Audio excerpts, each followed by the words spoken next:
অনেকেই শোরুম ব্যবসা করতে পছন্দ করেন। দেখুন, হাতে কি চিহ্ন থাকলে আপনারা শোরুম ব্যবসা করতে পারবেন, নগদে কারবার করতে পারবেন। দেখুন, যদি হাতে কারোর এরকম চিহ্ন দেখতে পান, এরকম স্কোয়ার সাইন, সেখান থেকে ভাগ্যরেখা উঠে শনি পর্বতে যায়, তাহলে শোরুম ব্যবসা করা যেতে পারে। অথবা এরকমভাবে ট্রায়াঙ্গেল বা বিভিন্ন রকম চিহ্ন থাকতে পারে, যেমনটা আমরা এঁকে দেখাচ্ছি, হাতে যেটা দেখতে পাচ্ছেন। তবে বেশিরভাগ ক্ষেত্রে যাদের হাতে অত্যন্ত বেশি রেখা থাকে, এরকম হাত অস্বাভাবিক রেখা থাকে, তাদের কিন্তু কাজে প্রচণ্ড বাধা সমস্যা আসে। এবার শোরুম ব্যবসার ক্ষেত্রে যেমন দেখা যায় যে এরকমভাবে কারোর হাতে এরকম স্কোয়ার সাইন আছে, তারা যদি শোরুম ব্যবসা করে, মানে কোনো একটা বড় জায়গা কিনে নিল, সেখানে হয়তো দেখা গেলো মল হয়ে গেলো বা কিছু একটা হলো বা পেট্রোল পাম্প হলো, সেই জায়গাটার দাম তখন আজকে হয়তো বাজারের দাম হচ্ছে দেখা গেলো 1 কোটি টাকা দাম, সেটা হয়তো 10 বছর পর এটা 10 কোটি টাকা দাম হয়ে গেলো। মানে জায়গার দামও বাড়ছে এবং ওখান থেকে ব্যবসাও চলছে।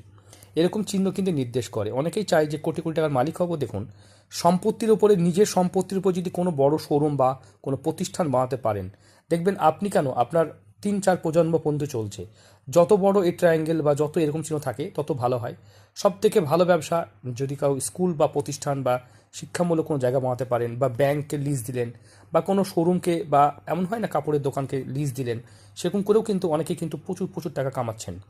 তাই এই ধরনের অনেকে ফ্ল্যাট বা প্রমোটিং করেন, তাদের জন্য এরকম রেখা যদি ভাগ্যরেখা উঠে, সেটাও কিন্তু খুব ভালো চিহ্ন হিসেবে ধরা হয়। প্রত্যেকটা হাত যেমন আলাদা, প্রত্যেকটা হাতের বিচার ও বিশ্লেষণ আলাদা। একটা হাত দিয়ে সমস্ত বিষয় এঁকে বোঝানো সম্ভব নয়।